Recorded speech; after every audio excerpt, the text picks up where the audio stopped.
అర్చనా అర్చనా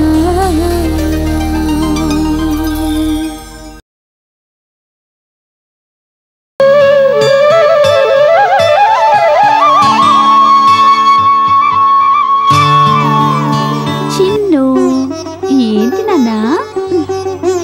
ఏంటోరా, ఎంత వద్దనుకుంటున్నా నిన్ను చూడకుండా ఉండలేకపోతున్నాను నాన్నా. ఇన్ని రోజులు నేను ఇటువైపు రాకుండా నిన్ను చూడకుండా ఉండాలనుకున్నానా? కానీ నిన్ను చూసిందే తడవుగా నాకు ఎంత ఆనందంగా ఉందో చూడు.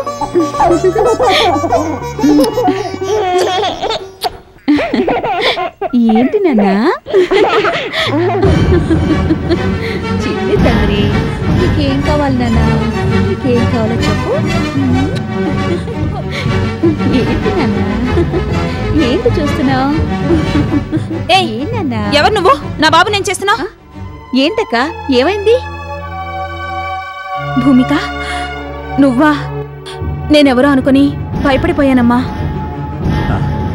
ఏంటి సరిత, ఏమైంది? ఏం లేదండి, లోపల నుండి వచ్చేసరికి భూమిక బాబుతో ఆడుకుంటూ ఉంటే వెనక నుండి చూసి ఎవరో అనుకుని భయపడ్డాను. నీకు ప్రతిదీ భయమే. ఏమ్మా భూమిక, బాగున్నావా? బాగున్నానండి.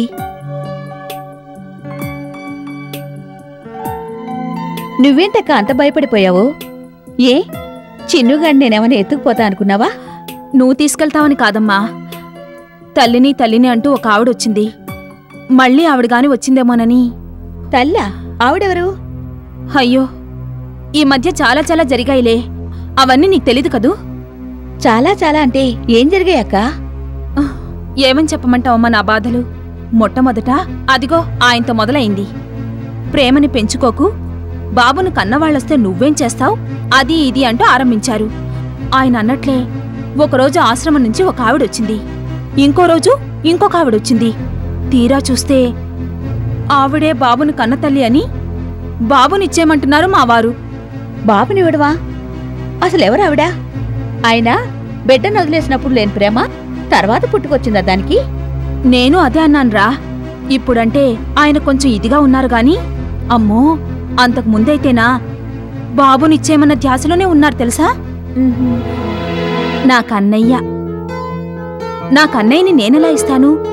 ఇవ్వమనగానే ఇచ్చేయడానికి, వద్దనగానే తీసుకోవడానికి నేనేమన్నా పిచ్చిదాన్నా? అసలు అది కాదు, ఆశ్రమంలో వదిలేసినప్పుడు ఆవిడ అమ్మతనం ఏమైందట?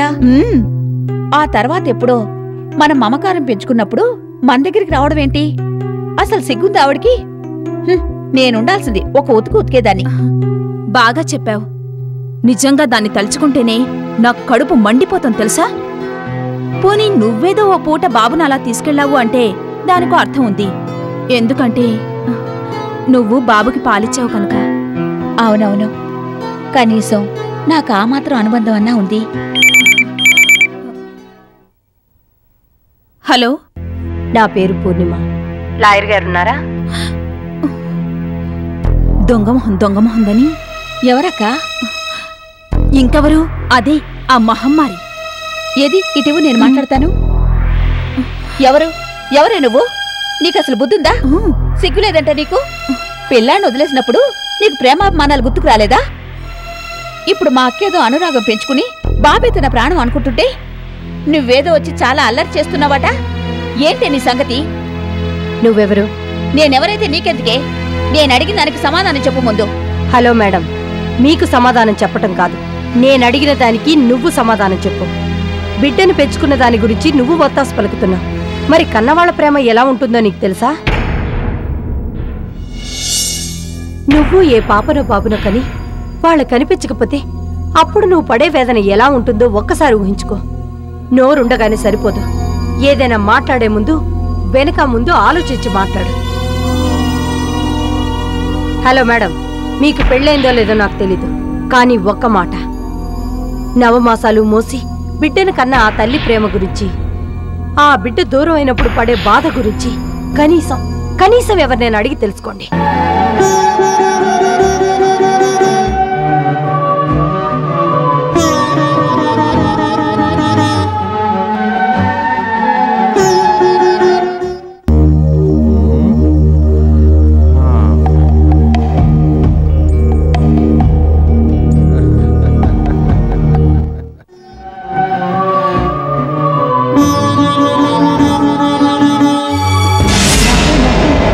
బిడ్డ కనిపించట్లేదండి. బిడ్డ కనిపించడం లేదా? అవును డాక్టర్, కనిపించడం లేదు. ఏంటి ఏంటి మీరు అంటుంది? సారీ సార్, ఇందులో నా తప్పేం లేదు. ఏంటి డాక్టర్, ఏంటిదంతా? Please please cool down. ఎక్కడో ఏదో పొరపాటు జరిగింది, నేను చెక్ చేస్తానుండండి.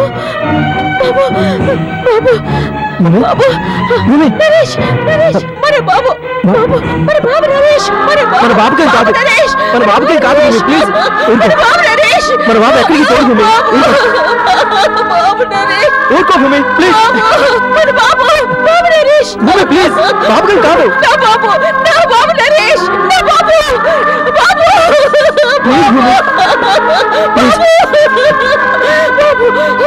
భూమి ప్లీజ్, భూమి కంట్రోల్ చేస్తారు ప్లీజ్.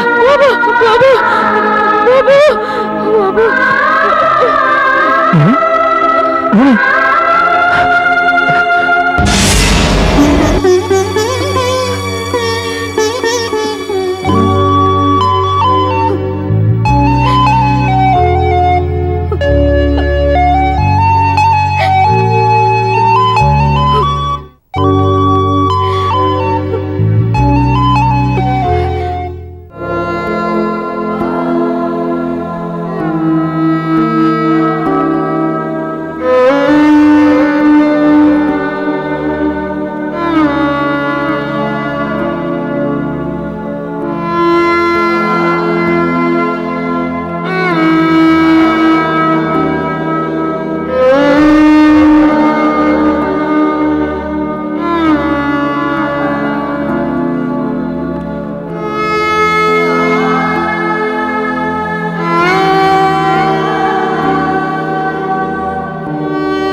ఏమైంది భూమి, ఎందుకలా ఉన్నావు?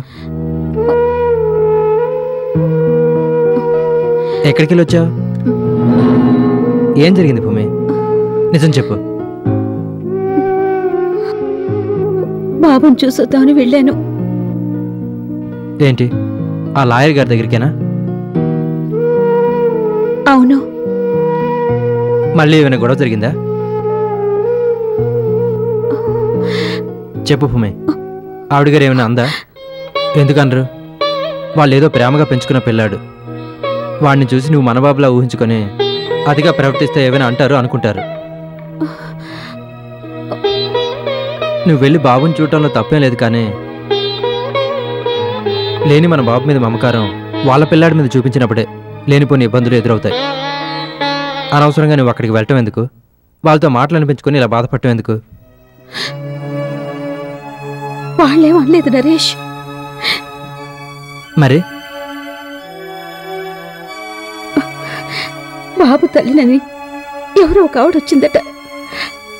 ఆవిడ గురించి సరితి గారు చెప్పిందో లేదో, ఆ తల్లి నన్ను ఆవిడ ఫోన్ చేసింది.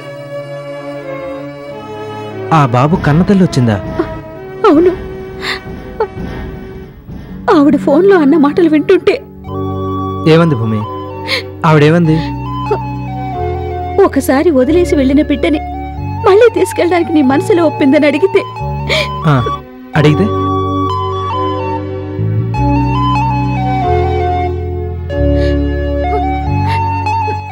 నువ్వు అసలు తల్లివైతే తెలుస్తుంది,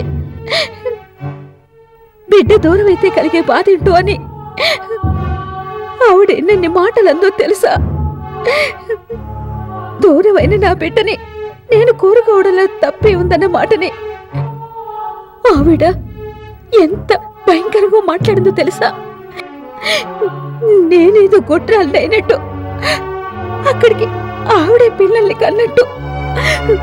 ఆ మాటలు వింటుంటే నాకు నాకు నా బాబాయ్ గుర్తొచ్చాడు నరేష్. తనకేం తెలుసు నా బాధ? 9 నెలల పాటు మోసి కన్నాను చూడు.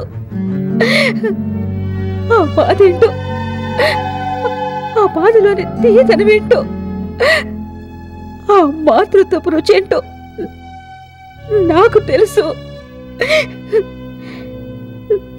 నాకు దక్కకుండా పోయిన నా బిడ్డ గురించి నేనెంత బాధ అనిపిస్తున్నానో నాకు తెలుసు. అయినా నన్ను అటువంటి మాట్లాడటం అదేమైనా పద్ధతిగా ఉందా నరేష్? నువ్వే చెప్పు. నేనమ్మని కాదా? అమ్మతనానికి దూరమే విలువెల్లాడిపోతున్న దాన్ని కాదా? చెప్పు నరేష్, చెప్పు నరేష్. అదృష్టాన్ని అందరూ మెచ్చుకుంటారు, కానీ దురదృష్టాన్ని అందరూ వేలెత్తి చూపుతారు. అదంతే. మనకు ఆ వేదన తప్పదు. అదృష్టవంతులు ఎంతోమంది, కానీ దురదృష్టవంతులు కొంతమందే. ఆ కొందరినే కాకుల్లా పొడుస్తారు జనం. మనం భరించనైనా భరించగలగాలి, లేదా లోకులనే కాకులకు దూరంగానైనా ఉండాలి. అంతకు మించి మనమేం చేయలేం. నువ్వు ఊరుకో, ఏడోకు. ముందు ఆ బాధ నుంచి బయటికి రా.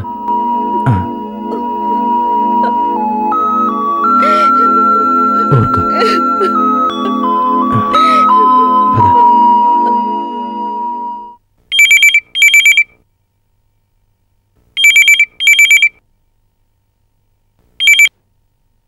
హలో. ఇచ్చిన గడువు ముగిసిందనుకుంటాను.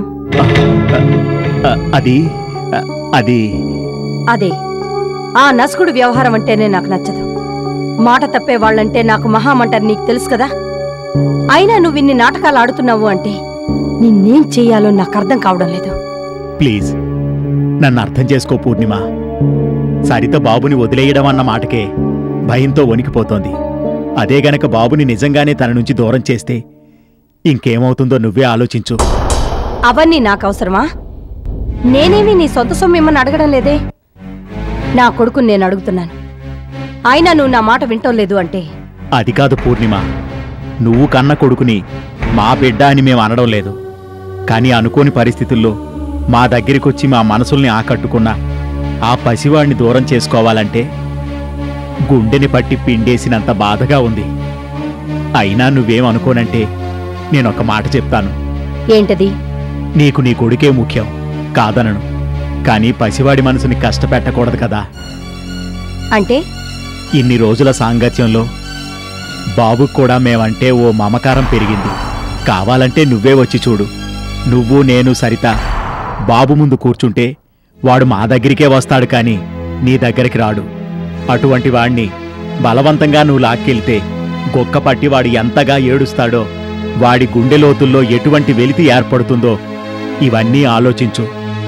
నీ కొడుకును నువ్వు బాధ పెట్టడం భావ్యమా పూర్ణిమ? హరరే, ఎంత గొప్పగా చెప్పావు. ఎంతైనా లాయరు కదా. లాయర్ బుద్ధి పోనిచ్చుకున్నావు కాదు. అటు నుంచి నరుక్కొస్తే ఎటువంటి ఇబ్బంది లేకుండా నేను ఒప్పేసుకుంటానని, ఆ విధంగా బిడ్డని నీ సొంతం చేసుకోవాలని అనుకుంటున్నావా? అది కుదరని పని. పసిపిల్లలు దేవుడితో సమానం అంటారు. ఎందుకో తెలుసా? మనం ఎన్ని తప్పులు చేసినా క్షమించే గుణం ఆ భగవంతుడికుంది. మనం దెబ్బ కొట్టిన మరుక్షణం నుంచి చిరునవ్వుతో మన ముందుకొచ్చే తత్వం పసిపిల్లలకుంటుంది. అలాగే ఇప్పుడు నీకలవాటు పడిన నా కొడుకు ఓ క్షణం అటు ఇటుగా నాకు చేరువవుతాడన్నమాట. సో మీరన్న మాటకు నా సమాధానం సరిగ్గా సరిపోయిందనుకుంటాను. నువ్వలా మాట్లాడితే నేనేం చెప్పగలను?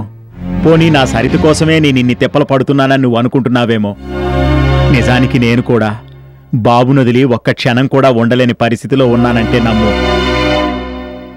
నా కోసమన్నా నువ్వు మాత్రం త్యాగం చేయలేవా పూర్ణిమ? త్యాగాలు చేయడానికే నేను పుట్టానా? గతంలో నా ప్రేమను త్యాగం చేశాను, ఇప్పుడు బాబుని త్యాగం చేయాలి. కోరే కోరిక కూడా ఒక హద్దు ఉంటుంది మోహన్. హద్దులు మీరితే పరిస్థితి మరోలా ఉంటుంది. అందుకే చెప్తున్నాను విను. రేపు ఇదే టైంకి నువ్వు నా బాబుని తీసుకొచ్చి అప్పచెప్తున్నా. That's all.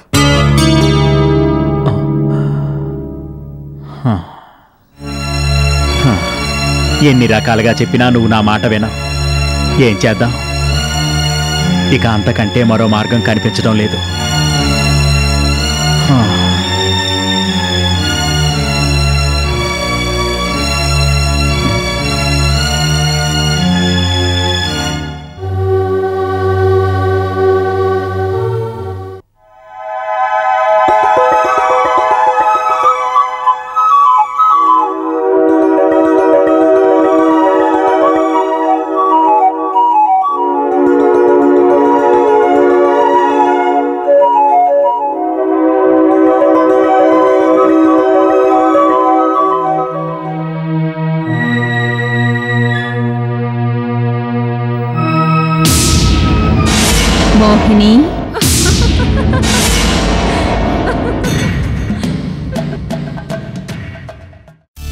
Archana Archana